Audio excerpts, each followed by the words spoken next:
Hey, it's George. This is going to be another Vinyl Finds. This record I'm playing is Tester's Complete Recordings, 76 to 79. This is really just great kind of, I don't want to say dark, I don't want to say melancholy, just very, I don't know, just really good New York punk. The Testers were kind of the house band at Max's, and then they had one single out in 1980, which is this song, "Time Is Mine," backed with the next song on this comp, "Together." I've had this on CD for maybe 2 years now, and it's two CD set. This is a 2 LP, and it's really just the whole thing is fantastic. To me, like their later stuff is almost a little proto Husker Du. I don't know how to say it. Husker Du ish, if that makes sense. But Sonny Vincent went on to do solo records where he worked with Captain Sensible and Ron Ashton. And yeah, this is just really, I would put this up with those, all the great New York punk bands. And oh, this is really good too.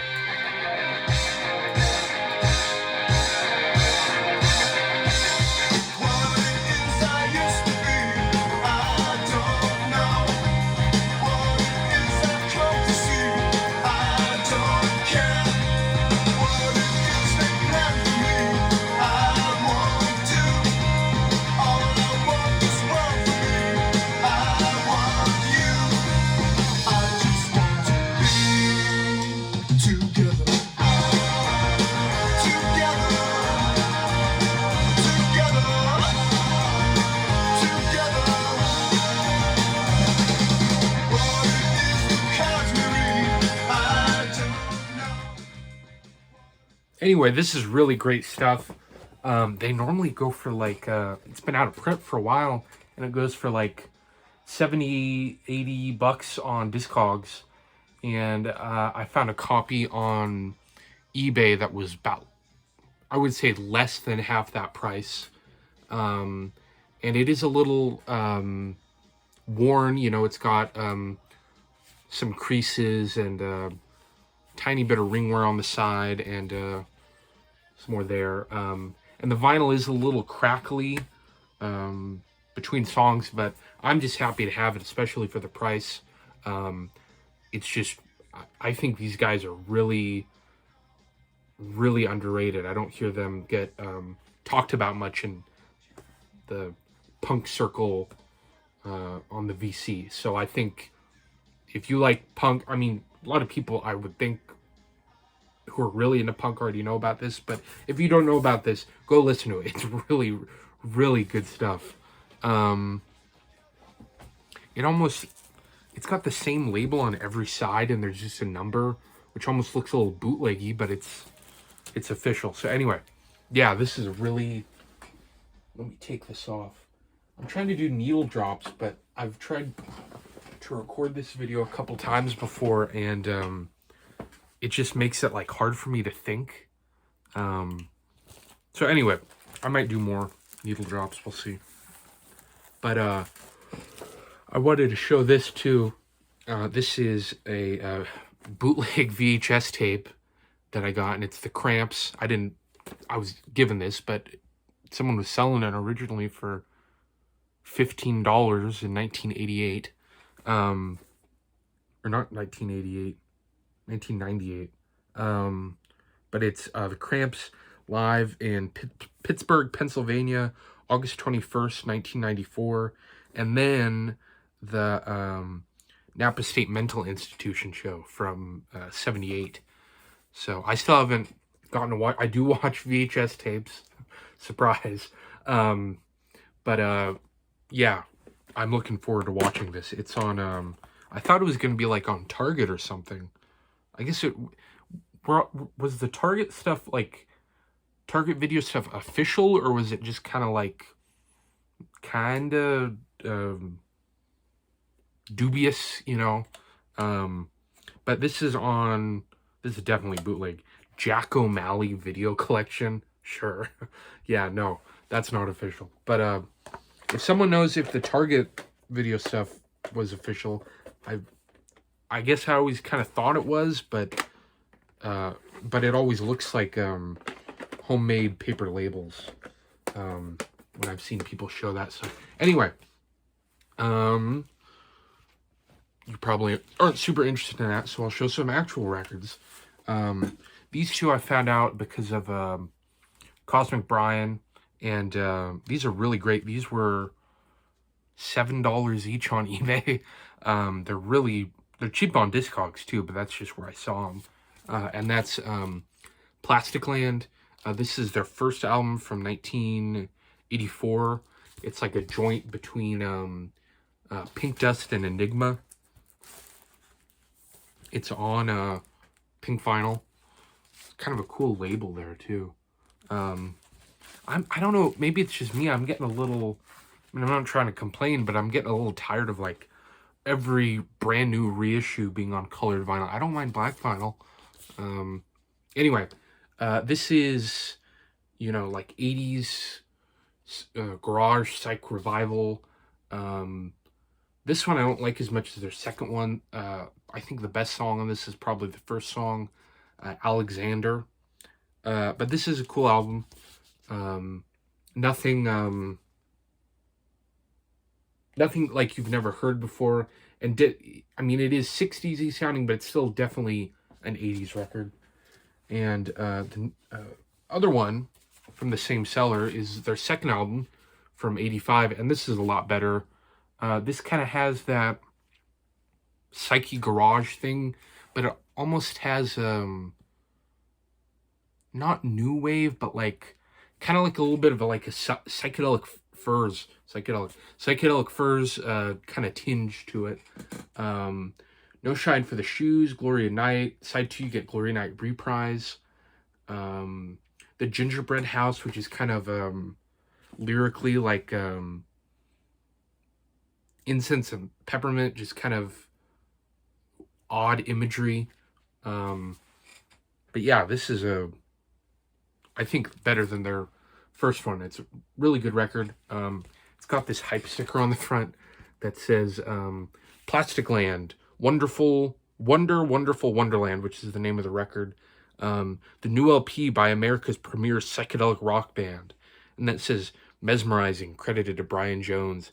Beats anything I ever did, John Lennon. Blew my mind, Jimi Hendrix. The rhythms are incredible, Keith Moon. And then, if I were alive today, I'd buy this record, Jim Morrison. So, kind of funny. Good, very cheap psych revival. Like I said, these were $7 a piece. So yeah, really cool. The next one is, you might have seen, I uploaded footage of going to see Henry Rollins. And I got this in preparation for that. This is another one I've had on CD for probably about 2 years. And it's Hot Animal Machine. His first solo record from 87. This is the first thing he put out after Black Flag. This was recorded in, excuse me, Leeds, England. It's really, really good. It's, I mean, it's hardcore, but it kind of has maybe a little bit of more of a bluesy tinge, more of a, I don't want to say metal, but like a heavierness to it. It's a really good record. I would put, this may be a hot take, my favorite Henry era Black Flag songs up there with my favorite songs on this. Black and White, Followed Around, Lost and Found, There's a Man Outside. Crazy Lover is the one song that kind of really sucks on this album. It's kind of like a bad attempt at like kind of a rockabilly-ish, kind of bluesy type thing. It's not very good. Side 2, you get his cover of Ghost Rider. You get Hot Animal Machine 1 and 2. So yeah, this is a really really great album. I bring it to get signed. He wasn't doing signatures. He kind of specifically asked people to not come out to the van afterwards, and I was tempted to, but I didn't want to be that guy. I didn't want to, you know, be a jerk. But this is a really great album, and you did get these signed VIP, things. But so yeah, but it was a really good experience. Some of those things where you get like a picture or whatever, they rush you through like cattle, like you're just and they were a lot nicer at this one than the few other things. Like, what's happening with the light? Sorry, it's kind of a rainy day here, and it's not very good light. Anyway, great album from 1987, cover and back cover by Mark Mothersbaugh. So yeah, really, really, really cool record. You should definitely pick this up if you like Black Flag. I haven't really seen anyone show that in the VC. This one is the other one I was going to do a needle drop on. I think I still will. And that's this band called Bellevue. Where is it? I found out about this band because they were on this bootleg compilation I bought, Pogo Punk's Original Swiss Punk Rock 77 to 82. They have their 7-inch on here from 82 called Bellevue, just called Bellevue. I think that's how it's pronounced, Bellevue. And so I was aware of them because of this, and I was looking on, this had been on my want list. This is their complete discography, 79 to 82. This is really, really good. Some of it's in English, some of it's in Swiss, but it's a really great kind of, here we get treacherous again. Not really post-punk. It's just very jagged punk, I guess you'd call it. I don't really like that. I don't like that term post-punk, and I don't really like new wave either. It's so hard to know. It's just so many blurred lines. Anyway, this is a really good record. Some live stuff, some studio stuff. Let me play you a little bit of this. Their 7-inch had 3 songs. A song called Dine, another song in Swiss, and then the song I'm going to play, which is in English, called Marching Men.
Anyway, it's really, really kind of energetic, kind of wild, jagged punk, I guess would be the best way to describe it. Kind of manic. Yeah, it's really great. It's on but what I was saying before I interrupted myself is I was looking on Discogs. It was in my want list. Someone had it in the US, like $3 shipping, $6. I couldn't believe it, $6. So yeah, I was really happy with that. It's on a label called Static Age, which I'm not familiar with, but it has. I just showed it. Where did I put it? Oh, it has this write up on them in English and what I assume is Swiss. So yeah, really great stuff. Recorded between 79 and 82. Bellevue, yeah. I couldn't find really any other information about what is happening with the light. I apologize for that. But I couldn't really find much other. See, it did it again. Is it gonna? Anyway, I couldn't find much information on them. I like to, uh, on Discogs, you can see what other band members have done, and there wasn't really anything. This one is a single, and this was at an antique mall for $1. It's not in very good condition, but I can't pass this up. It's the seeds pushing too hard. It's pretty beat up. A lot of scuffs. It still plays. There's no skips. It's pretty crackly, but it does still play.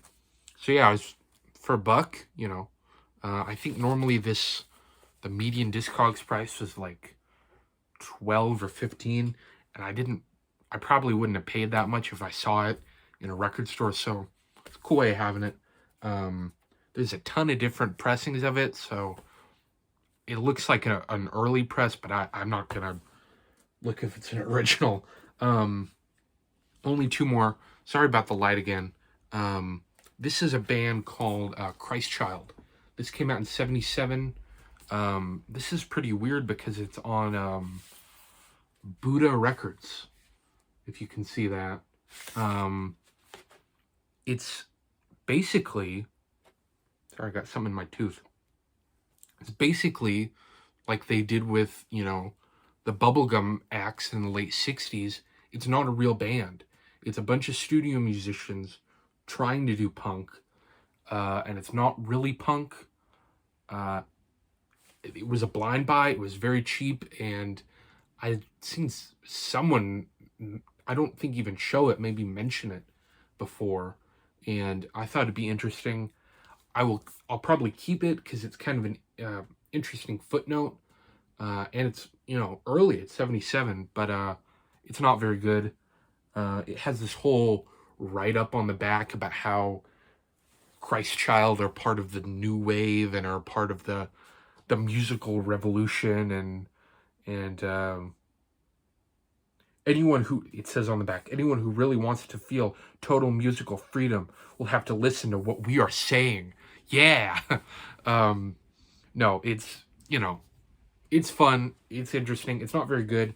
The first two songs, Let Them Eat Rock and Five Finger Exercise, were actually pretty good. And then Street Babies was bad. Star Whores sucks. It's the fourth song. It introduces this really weird kind of synth, and it almost sounds like poor man's Elton Motello. And then there's another song called Teacher right after that. It has the same weird synthy stuff. I can't even remember much aside to, I think Washington AC/DC was an okay song. But yeah, it's not very good. I guess pick it up if you're ran out of 70s punk to listen to. And this last one is another record I've had on CD for like 2 years, and finally got a copy. It's not an original by any means. Geez, that light. Cramped Psychedelic Jungle from what year? 82? Yeah. Kid Congo Powers on guitar. This is really great. This is on Illegal Records, which someone said in one of my past Vinyl finds is put out their early discography in the UK. It's on this kind of like a Coke bottle vinyl. I don't know if this is official. It doesn't have any inserts or a replica of the original inner sleeve, which I think was just blank orange. But yeah, it sounds good to me. I mean, you know, I'm not an audiophile, but it sounds good. There's so many good songs. Green Fuzz, Goo Goo Muck obviously now is popular because of that Wednesday show. Rockin' Bones, Voodoo Idol, Primitive, The Crusher, Don't Eat Stuff Off the Sidewalk, Jungle Hop is great. I think what's his name?